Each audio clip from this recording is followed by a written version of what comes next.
कि एक मुख्यमंत्री जो जनता के लिए काम कर रहा था, केवल अपने पॉलिटिकल स्वार्थ के लिए उन्होंने अन्याय किया है,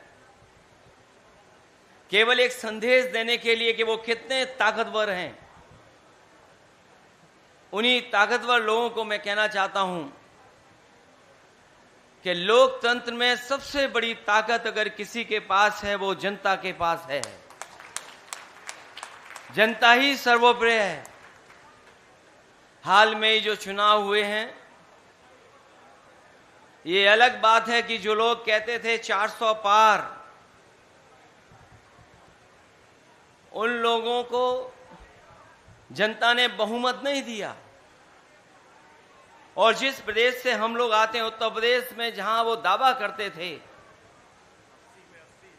कि 80 में 80 सीटें जीत जाएंगे, लेकिन उत्तर प्रदेश की जनता का मैं धन्यवाद देता हूं, उन्होंने न केवल भारतीय जनता पार्टी को हराया है, बल्कि अपना फैसला समाजवादी पार्टी और इंडिया गठबंधन के पक्ष में देकर के उन्होंने भारतीय जनता पार्टी की बहुमत की सरकार को भी रोकने का काम किया।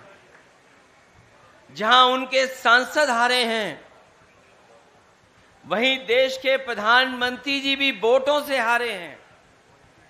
वो जीते जरूर हैं, लेकिन वोटों से वो भी हारे हैं।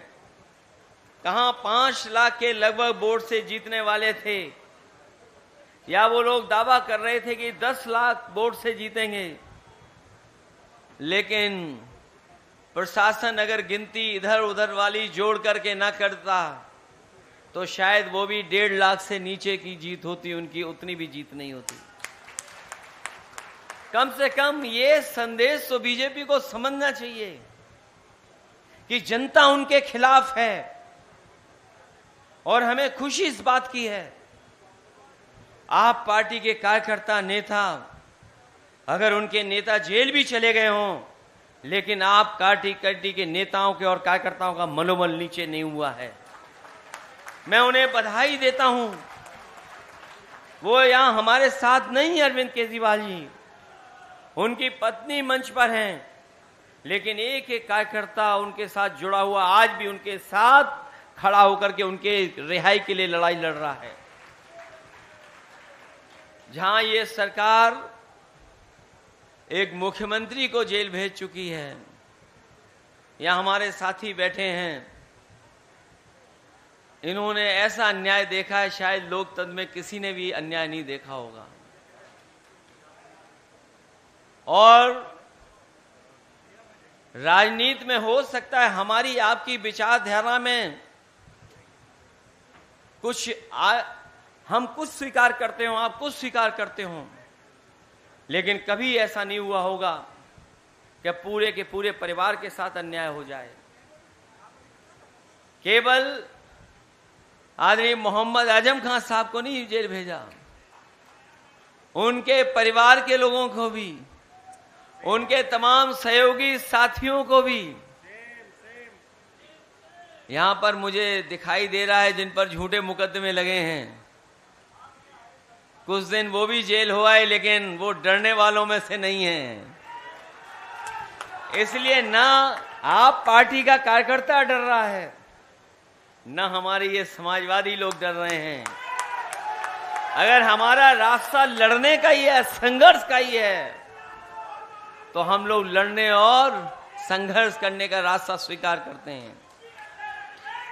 उनके स्वास्थ्य को लेकर के अरविंद केजरीवाल जी को जो चिंता है, जहां कार्यकर्ताओं को चिंता है, उनके परिवार और उनकी पत्नी को चिंता है, उतनी ही चिंता हम सबको है कि उनका स्वास्थ्य देखते हुए और एक मुख्यमंत्री को केवल पॉलिटिकल स्कोर अपना बेहतर बनाने के लिए अन्याय हुआ है।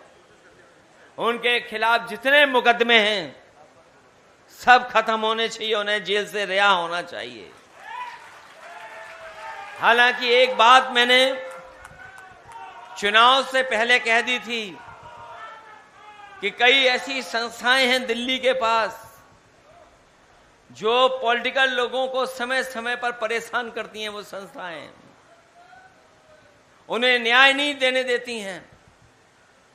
मैंने हालांकि वो कहा था एक सीनियर जर्नलिस्ट से, उन्होंने अखबार में भी छाप दिया था, कई ऐसी संस्थाएं हैं जो जानबूझ करके पॉलिटिकल लोगों को बदनाम करने के लिए, उनको अपमानित करने के लिए, झूठे मुकदमे लगाने के लिए हैं।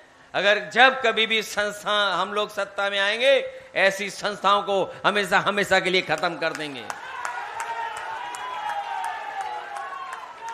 हमारे लोकतंत्र में किसी को झूठा फंसाना नहीं लिखा है, हमारे संविधान में झूठा फंसाना नहीं लिखा है, लेकिन बीजेपी का पता नहीं कौन सा संविधान है जिससे झूठा फंसा देते हैं। न जाने कौन से सेक्शन में ये व्यवस्थाएं बना देते हैं। इसलिए हमारी लड़ाई, और हम आपका हमेशा साथ देते रहेंगे। आप अच्छे दिन में भी होंगे, दुख तकलीफ में भी होंगे, तो हम समाजवादी लोग आपके साथ खड़े दिखाई देंगे। मैं आपको इस संघर्ष के लिए बधाई देता हूं।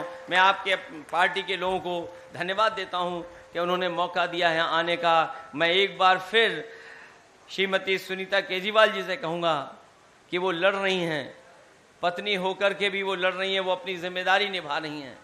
हम उनके दुख तकलीफ में उनके साथ हैं और संघर्ष में भी उनके साथ हैं। हमें पूरा भरोसा है उनको न्याय मिलेगा। और अपने यहाँ आए हुए समाजवादियों से भी कहना चाहते हैं कि देर हो सकती, अंधेर नहीं होगी।